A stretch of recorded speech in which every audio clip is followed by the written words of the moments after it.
the USSR was breaking up, and my mum always said it was just a really hard time to live. There wasn't enough food. Both my parents were working for the government, so we weren't allowed to leave. And I think $250, my mum melted every bit of her jewellery down into one gold chain as well. I was with work flying to Sydney 2-3 times a week on those 6 a.m. flights, and then I would land and work all day and then go to an event that night and run off like 4 or 5 hours sleep. Because my grandma raised me, and I just felt like I was so selfish in that instant.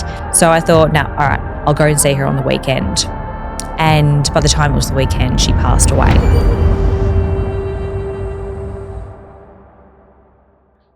I think that like the way we act, the way we move, everything that we do, our habits, they're going to pick that up. So if we're always on our phones, yeah, you know, even if it's like a healthy relationship with the phone, we're still always on it, whether it's emails, calls, messages, all that sort of stuff. How do you think that like, or how does it work? Like, because being strict, but then you're probably on your phone. Do they rebel, or do they want to be on a phone? Like, do they jump on some apps? No, our kids aren't on their devices. They're not. Our son doesn't have a phone. The only thing they do on our phone's Duolingo. They love that. Cool. But no, we're so mindful. Like, we don't have phones at dinner tables. I finish even if I'm working from home, or I will like finish my work by 5:30, and then it's cooking dinner, it's homework and everything. And then if I have to quickly do something, I will.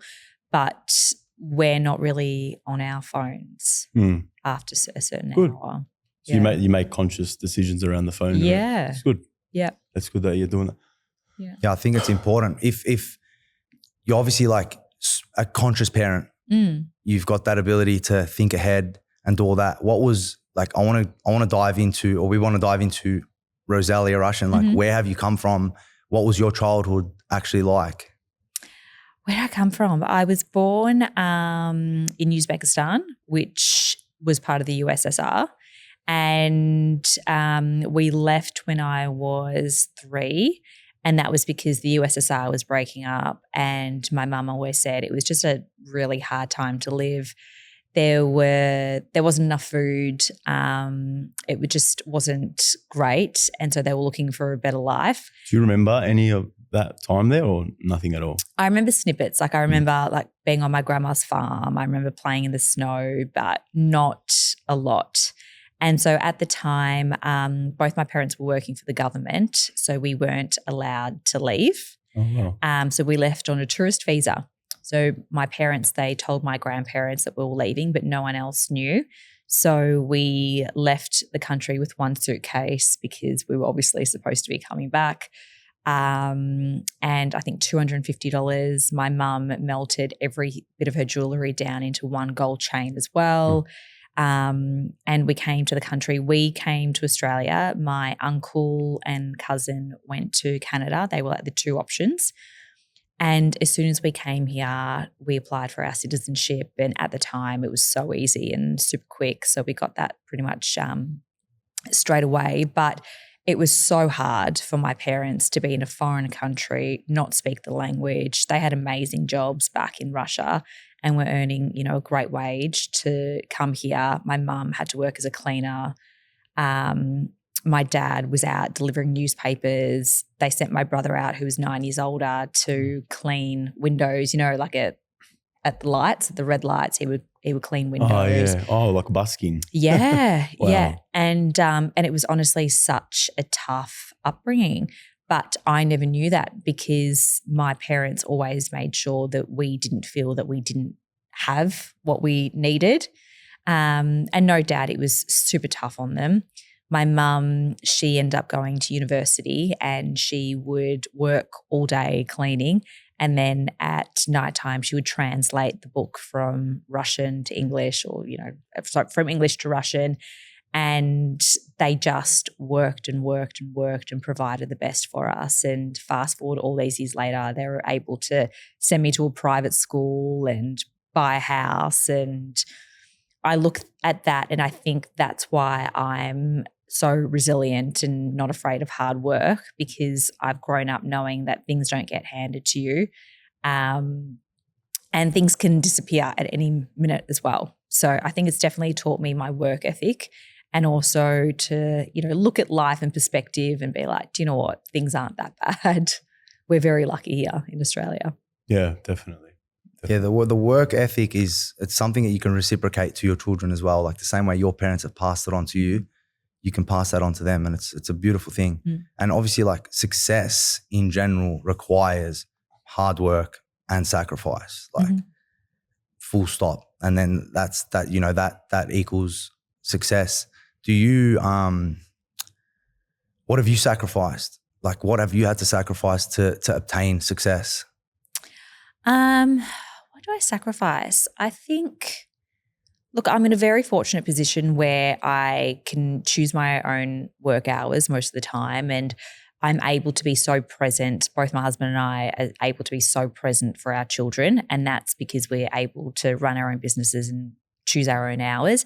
And I know not every single parent has that flexibility to do every single drop off and every single pick up and be at every single basketball and football game. I guess, like, what I sacrifice at the moment is my social life, because come the weekend, I am both my husband and I, we're at every single basketball game, we're at every single football game, we're at every single gymnastics competition. So we really put our kids first.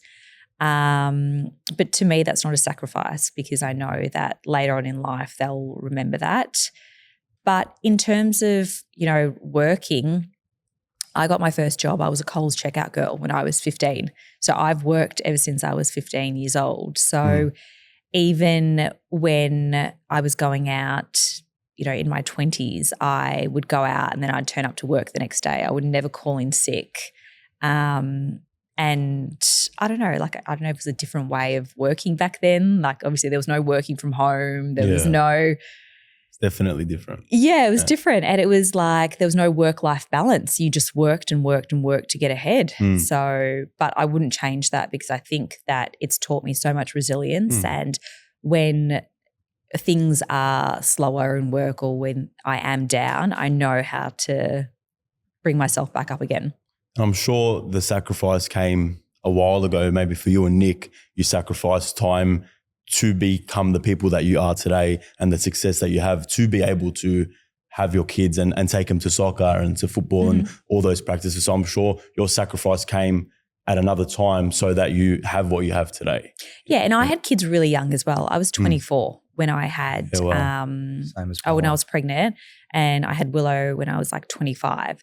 So I guess maybe I sacrificed my 20s. Yeah. But I wouldn't change it, because I look at when I turn 40, she's going to be 15. So and then afterwards we get her through school, and we get them through school, and then we're both still young enough to go out and not have another life, a second life, but still be around for a long time for them. Oh, makes sense. How was that transition for you, especially having kids so young? How did you adapt to? Was it a big shock for you, or was it kind of an easy transition having your first? It was a super easy transition. I didn't find it difficult. I found it definitely harder going from 1 till 2, because 1 was kind of like, do you know what? You could tag team, Nick and I would share. But then as soon as we had our son, it was like, oh my God, well, I've got one, you've got the other. Yeah. So it was a lot more work. So I definitely struggled after having our son. But I also rushed back into work as well. So which, looking back, I'm like, wasn't the best idea. So that transition was definitely harder. And did your kids go to childcare? Did you transition that quick that they no, they didn't? Yeah. Again, very fortunate. They didn't need to, I didn't need to put them into childcare, and that was my own personal decision as well. Yeah. We just wanted to make that decision that I was home with them until they got to 3-year-old kinder. So I was lucky I was able to do that. There's a famous psychologist, Gabor Mate, he talks about it a lot. Like, the stresses and the trauma, sometimes they don't have to be overly traumatic. It can be the stress of the mother that passes on to the child, even just through the womb and when they're in child, And he uses the example of abandonment a lot, because his mother left him to save his life. But as a child, he could never see that until he got older. He just thought that he was abandoned by his mother. So then he always struggled, all the way through his life. Now he's like a 70-year-old man telling his his story, but he could only see that looking back, you know? So it is for a child's subconscious rendering, for the child to go through life in the older years in a calm, positive state.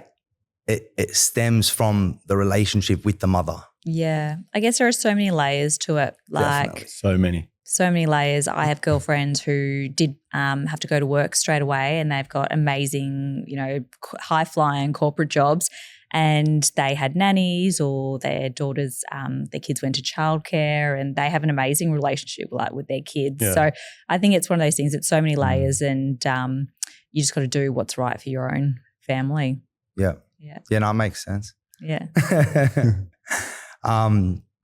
So you were coming into Australia. Obviously you didn't know how to speak English. What age did you enter like schooling? Yeah, what age did you enter school? So I think I went to 4-year-old kinder, and that was because my mum got a job at a kindergarten. So I was able to go to kinder, I think, for free because she was working there. So yeah, that was my first experience, 4-year-old kinder, and then started prep. Do you remember any of that? Like, was there any complications not being able to speak English? I actually don't remember too much, but I do remember my primary school. It was such a small school. I went to a school in Elstonwick, a Jewish school, and it was, I think, 18 kids in the class. And out of the 18 kids, 16 of us were all immigrants. Oh, so none of us felt like an outsider. We were all like either Russian, Polish, some sort of Eastern European, Italian. And I remember there was like 2 Australian kids in the class. Wow. They always wanted our lunches, and we always wanted their Vegemite sandwiches. I remember. Funny. Yeah. And was there any pivotal moments in your life that kind of formed you to be the person that you are today? That anything that sticks out? I think when my parents got divorced, I was 13, 14. That was quite a super hard experience to go through. And looking back now, I think I coped with it by just blocking things out and not really diving into what was going on. Yeah. So I think now when I'm put in a situation where something's happening, I just automatically shut down and like retract from the situation. Yeah. And that's my coping mechanism. Yeah. So yeah. And we can get as deep or as shallow as you want with this, but what's your relationship like with forgiveness? Now I'm the most forgiving person. Yeah. But just because I forgive you doesn't mean I'll forget. Yeah, and for sure. doesn't mean I'll let you back in. Yeah. I noticed, I watched a bit of the podcast you did with David, the medium, and I did sense a little bit of resistance with forgiveness, but I could be wrong. Is it something that you have a hard time with, or is it something that you've had to learn to do? And do you truly know how to forgive? I think in the last 12 months, because that podcast I filmed quite a while ago. Okay, yeah. In the last 12 months, I've really worked on myself, and I've almost kind of like learnt that if someone does something to me personally, it's actually got nothing to do with me. It's on them. It's where they're at in their life. And it's, as cliche as it sounds, happy people don't hurt happy people. So, but it's taken me so long to come to that realization. And so now when someone hurts me, or if someone says something that's unkind to me, I don't take it personally, because I'm like, well, that's actually on you. That's how you're feeling. And I really hope that you can get to a better place. Yeah. So whether I forgive people, as I said, I don't know. Maybe I don't forgive people, but maybe I just remove myself from that situation. Yeah. The thing with forgiveness is you touched on one part of it where it's like it's got nothing to do with you, but the other part that does have to do with you is when you forgive someone, it's selfish of you. So if I forgive, it's selfish. I'm doing something for me, because me forgiving you is me letting go of that energy. So it's nothing to do with you. I need to release that from me. So if me being a forgiving human being is for me, not for the other person, that's where I feel like people get it so mixed up. You got to forgive to release the energy out of yourself. It's got nothing to do with the other person at all, because it can cause dis-ease in the body, and it's stagnant energy. Our body is flowing, and we have energy flowing throughout us. And when it's a physical, spiritual thing. Forgiveness is so important for us, and it's a vital part of religion. I'm not sure your faith with God, but it's such an important part of life, and it's one pillar of many things. But it stems really deep into like our psyche and our body and our spiritual health. I think it's such an important thing for us to learn and grasp. No, you're so right, because I'm all about protecting my energy. And you're right. Certain things I've let go because I'm like, I don't want this inside me anymore. I have to let go, as you said, not to forgive you, but I need to let go for myself, because I don't want to be carrying this like negative energy. For me, and I just as a third party outside, I correlated your forgiveness. Again, I don't know how, I don't know you very well, and I'm not deep into like your past or anything, but I felt like there was a part of you that the forgiveness was like the cause of your hands being, the arthritis. How is that going? And since you have started this forgiveness practice, do you find it's getting better, or what is the relationship with your arthritis now? I've gone to so many different doctors because I'm really resisting going on the heavy drugs, which is like a methotrexate. So, and pretty much all my doctors say the same thing. Once you calm your nervous system down, that's when your inflammation will, calm down as well. But there's so many layers to arthritis as well. Like currently I'm completely pain-free, which is amazing. And I've managed that with diet, exercise, calming, breath work and all that kind of stuff. Do you want to delve in a little bit to that, like a little bit of that practice, how and what you've changed and how it's helped you? Yeah. So little things like I get up at 6 a.m. every single morning, and that is to get up before the rest of the family wakes up, to have an hour of time, because I find that if I wake up when they wake up, I'm stressed. I'm like, oh my God, straight away. Spike.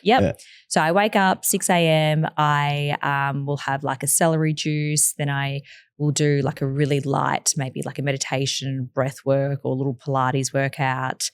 Then I will read a page from the Daily Stoic as well. Nice. And then I will journal, and that's just like me writing down. I've got 5 questions that I ask for the day. What am I grateful for? How do I want to feel today? I'm going to be kind to myself by doing this. And I can't remember the other 2 questions. No, that's okay. It's such a beautiful morning practice though. Yeah. Wow. And then by this stage it's 7 a.m. So I will wake everyone up, have some breakfast, and then once everyone's out the door, everything's clean, I'll head to the gym, do a bit of a workout, or take my dog for a walk. I'm very into, at my gym as well, I'll do like a PEMF mat, hyperbaric oxygen chambers. Is that at St. Haven? Yeah. Nice. Yep. Red light therapy. So I really try and do something at least a few times a week. And then I'll come home and obviously start my work day. So good. So do you know anything or much about Jonathan and I, what we do, or you come in fully blind? I'm blind. I like surprises. That's so okay. Yeah. So I'll delve on. Do you want to touch on a little bit just to give you some insight about what we do and who we are? At the moment, we build. So we've been for the last 5-6 years. Prior to 5-6 years ago, we're in the property development and construction space. We both are, and we both have construction companies. And as of 5-6 years ago, we started delving into the health and wellness, all this sort of like the meditations, the yoga. I've been practicing yoga now for like maybe 7 years straight, 3-4 times a week at minimum, and all these modalities. And as of like 4 years ago, we started building wellness homes. So we've been building homes that incorporate like red light therapy in the bathrooms, sauna, steam rooms, cold plungers, hot tubs, but the water's like all fresh water systems. So no chlorine, no chlorines, no acids, no calciums. There's no additives. It's just pure fresh water. It's a complex system that keeps it that way. So we've been delving into that, and health and wellness. And we're about to open up a wellness retreat as well. sort of wellness retreat. But we also go to St. Haven. I've been a member at St. Haven since How amazing. day one. Yeah, it's so good. Yeah. Love it. And we also, so we're both in construction developing, and we have we're 5 years into, we actually have a online holistic wellness brand, which is called Organic Reflection, and we make innovative holistic wellness supplements. And something that took my attention was your arthritis, because one of our hero supplements is carbon 60 MCT oil. We've helped a lot of people with autoimmune diseases. To the point where a lot of we have a community of people that say they feel like they no longer have their autoimmune disease from taking the product, which is for us, it's everything. Like helping people for us is everything. So I'd love to, we've gifted you some bottles, and I'd love for you to try it and let us know if it helps with your inflammation, because I think it's one of the most powerful anti-inflammations that you could probably find in the market. And I truly do believe so. No, I'd love to try. I'd love to give you those and get some feedback. Absolutely. Yeah. And I feel like with anything, there's a blessing. Like I'm like, do you know what? I've got arthritis. It's so shitty. But from that, I've learned so much about diet. Like, you think you're healthy, but you clearly wasn't. Yeah. And I've learned so much about diet and your energy and calming and gut and everything that makes you. And honestly, I actually mentally and physically, I feel the best I've ever felt. Yeah. It's just my fingers still swollen. And you've been about like a year? It's been about a year on that journey, you said? No, I've been on the paleo diet since March, April. Okay. Oh, well. Oh, so less than a year. Yeah. And how quick and how good is the transformation of just feeling good? 6 weeks was when I remember at that 6 weeks mark, I was like, oh my God, my energy, my mood, but the brain fog as well. I was thinking so clearly and motivated. That's the thing with adversity. We all see it as in, I'm sure at the time that you got diagnosed, you would have been a little bit down in the dumps, like, but then now looking back, you're like, if it wasn't for that adversity, I wouldn't have done X, Y, Z, and I wouldn't be feeling the no brain fog, the energy, all these things. So in hindsight, yes, you might have sore hands, but it forced you into an energy. It forced you energetically to go down a different path. So that adversity was a blessing in your life. I know it might not seem like it because you're in pain, but it might have been the only thing that forced you to go down a different path, and it stopped you before maybe something was worse, So That's true. I feel like adversity in life is a beautiful thing. It's all perspective though. So if you look at it like that, it will be. And if you look at it the other way, then you'll delve into it being a negative experience, and you'll just sort of spiral. Yeah. So there definitely was a time where I sat there feeling sorry for myself, and I'm like, this is just the absolute pits. But I met this kinesiologist who was unbelievable, and working with him has really helped me change my energy and my mindset. Does he do any of the locking techniques to see if something's like a yes or a no? He does, like, he's got these like different vials that he puts on me, and then like I have to push back with my hand. So the hand test. Yeah. And so he's like, oh, yeah, this works. No, that doesn't work. And straight away he can, when I see him, he's like, there's something bothering you. He's like, don't tell me what, but he will try and cleanse it. He does, all these different things. And some of those things that he's trying to cleanse, are they, you don't have to say what they are, but are they usually something around like forgiveness or potentially something that's like stressing you out day to day? Yeah. Yeah, always. Yeah, kinesiology is an amazing thing, especially if you find someone really good. Yeah, he's amazing. What was his name? His name's Dr. Stephen. He's he's a chiropractor as well, and he's head of Novak Djokovic's health. So I'm like, if he's good enough for Novak, he's definitely good enough for me. Yeah, he's obviously helped. Like he's put you on a really good path. Did he put you onto that morning routine, or is that something that you've just? No, that's something that I've done. He put me on the paleo diet, and he put me on just different supplements. But then I work with a Chinese doctor, and she was very big on, you need to let go, you need to calm your nervous system as well. So it's been a combination of people. And then it's just trial and error as well. Like, as I said, I was getting up at 6 a.m. and then we went overseas, and like the routine just fell off the wagon. And then after coming back again, I was jet lagged. Within a week of getting up again consistently at 6 and doing that routine, 7 days, I was like, okay, I'm back.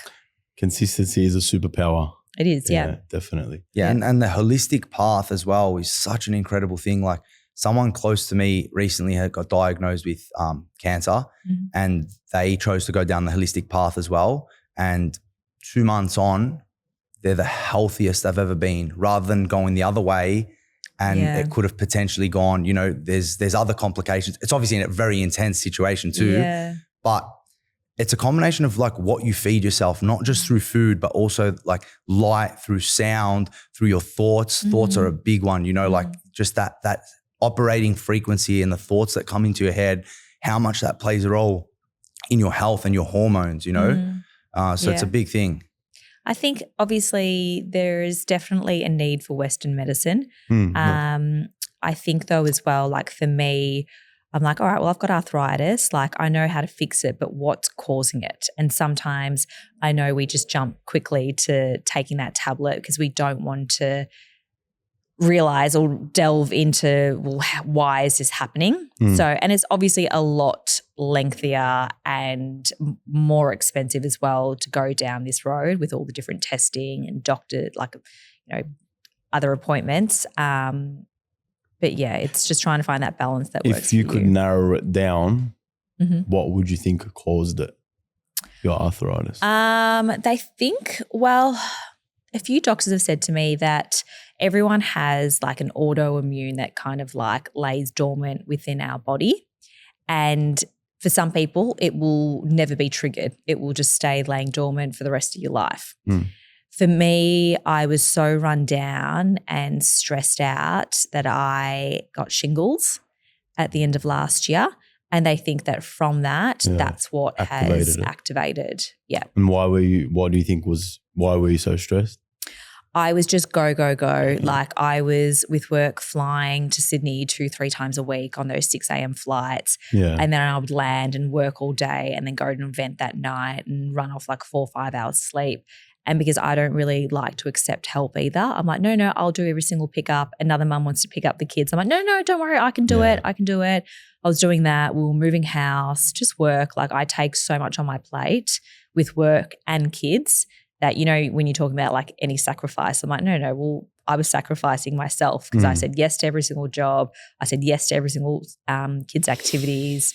So yeah, it was just a combination. And again, I've learned this the hard way, having young kids. And for me, I sacrificed myself for a long time, working, helping, you know, building my own family home.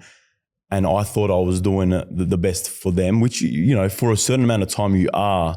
But the best thing you can do for your kids is work on yourself, is make you the number one person. Because when I come home and I'm stressed and no one's getting the good me, they're getting the worst version of me. But when I'm doing things for me, even though I might sacrifice the time spent is way more important because I'm the best version of myself.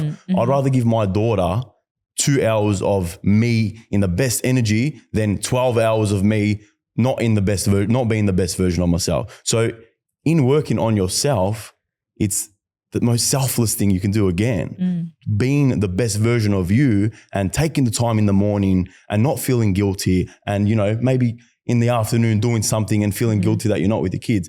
It's the most selfless thing that you could do because you're now presenting the best version of Rosalia to your family. It's so important into like raising kids. I feel like it's crucial.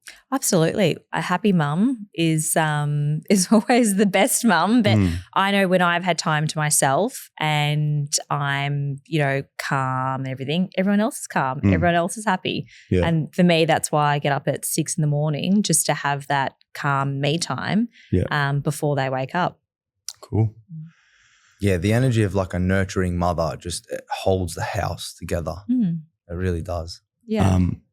I've had a lot of experiences in this field and I'm happy for you to just not get into it if you didn't want to. But again, from the podcast with David, you mentioned experiences. I've had very intense experiences. Can you delve on one of the experiences that you had with David? And you don't have to, but I would love to hear a story. With crossing over? Yes. So I'd seen David a couple of times and then I My grandma passed away and I felt really, really guilty because she was in hospital, and as soon as she got to hospital, went and saw her straight away. And then at the time I was in an argument with my brother and, like a silly argument. And I made every excuse not to go back to the hospital because I didn't want to see him. And I didn't want to see my mum as well because, it was just a silly family dynamic argument. So I thought, no, all right, I'm not going to see them during the week. I'm not going to see her during the week. Made an excuse. I'll go and see her on the weekend. And by the time it was the weekend, she passed away. And that guilt just lived inside me for, I don't know, like months, that I'm like, oh my God, like the perspective. I didn't see my grandma because I was in a stupid argument with my brother and my mum. And because my grandma raised me, and I just felt like I was so selfish in that instant. So I didn't tell anyone that my grandma passed away. Not that people post on social media. Sometimes people do, but I didn't say a single thing to anyone. And then I had an appointment. I made an appointment to see Dave because I just wasn't feeling myself, and I was just this guilt hanging over me. As soon as I walked in, this was the second time I'd seen him. As soon as I walked in, he said, there's a new female in the room. She's so excited to be here. Her name's, he was like, is it Val? And my grandma's name's Valentina. Oh, wow. And he's like, she wants you to know that you did your best. Don't feel guilty. You did your best. And that was it. And instantly it was that moment, I just felt that relief. Yeah. Walking out of that experience, did your whole perception of life change? Yeah, because I'm like, oh my God, they're always watching. Yeah. I'm like, it's true. Like I feel whether you believe it or not, I just thought no one knew that she passed away. So I don't know how he knew that she passed away, and to get her name as well. And like David's incredible at crossing over because he has told me certain things in the past that no one would know about, certain family memories that, you can't Google, you can't search up on someone. Yeah. So it definitely gave me hope that, this isn't just it for us here, but also that, they are always watching. Yeah, for sure. Definitely. I've had some incredible experiences with people, like not even anyone close to me, people that I don't barely know, that have left on like amazing messages for people. And it's like, the first time it happened, my whole life changed, because I was like, I wasn't really I was always faithful, but I wasn't a massive believer. And, sometimes I used to have thoughts of life after death just being nothing, and I'm sure a lot of human beings do have those thoughts. But after that experience, it completely shifted my outlook on life and what happens after we pass. So I thought that was pretty cool that you had that experience. Yeah. I think it's, whatever you believe in needs to be, I don't judge, because I'm like, if that's what gives you comfort and that's what gives you peace, like go for it. So I don't judge anyone who feels a certain way. Yeah. Yeah.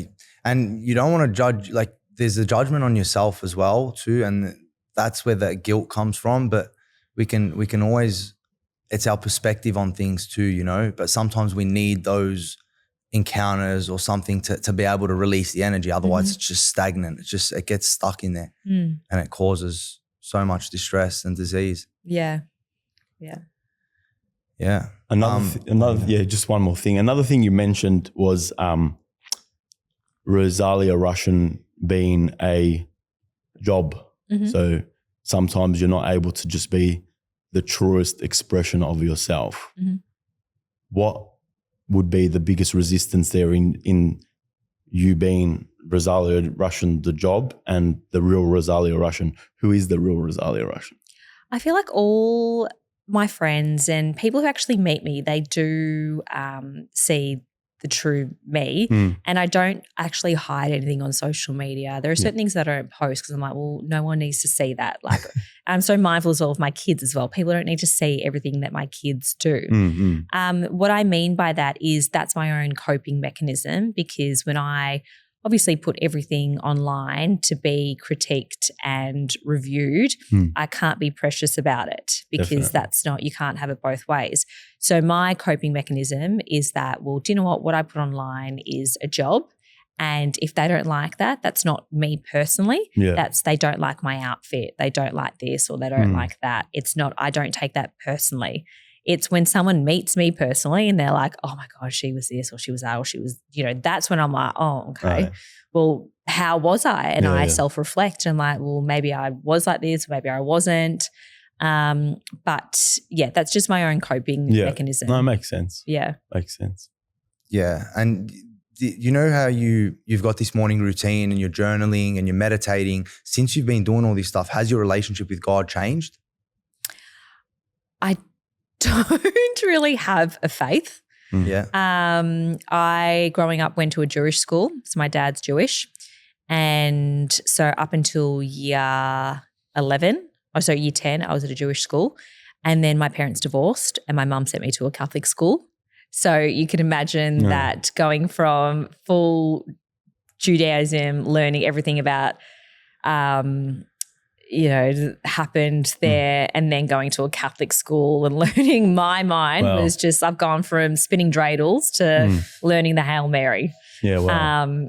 But I'm like, do you know what? If you believe in, you know, God, or if you believe, if you're Jewish, if you're Hindu, if you're, you know, Christian, you're Orthodox, I'm like, you do you. It's like it's your own relationship within yourself and that higher power. And I don't judge anyone's religion because at the end of the day, if that's what's comforting to you, then go for it. Yeah. But you obviously have a connection within yourself with the higher power, or is that absent as well? No. Yeah, okay. That's cool. No, I actually don't. Yeah. I don't. Like, I don't know. Maybe I haven't explored it enough. I would definitely say I'm more into like energy and, you know, like loved ones crossing over, but the higher power, I'm not sure. But the higher power sometimes can be within you. Like you can view it as you are the higher power as well. Yeah. It's all kind of one in the same. It's all just different ways of explaining it. But ultimately it's a connection to a feeling and an energy shift. Yeah. Practically. Like your words of affirmations or even just your self-talk is prayer in itself, because it's, you know, it's the prayer inside your mind. Definitely. And I know some people are like, oh, you know, I'm a good person, or, you know, they look at whether it's God or they practice, you know, a certain way because it's like all about like the afterlife, or they, you know, want to be a good person for God. For me, it's within myself. I'm like, no, I want to be a good person. I want to do the right thing and be kind to everyone that I meet, because I want to be able to sleep at night with a clear conscience. Yeah. So maybe that's my higher power. Yeah. That's the ultimate state of consciousness though. It's beautiful. And you're obviously an amazing mother. You're successful. You're doing all the right things, and you're meditating, you're journaling and reading, and the stoic part. I love the stoicism is probably a thing then. Yep. I'm learning every day. And I think if we can all be 1% better not even every day, like every week, that's my goal. Yeah, for sure.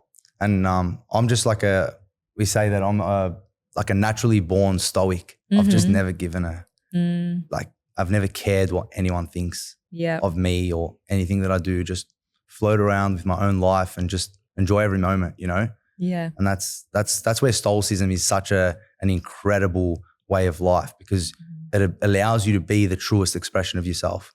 Yeah.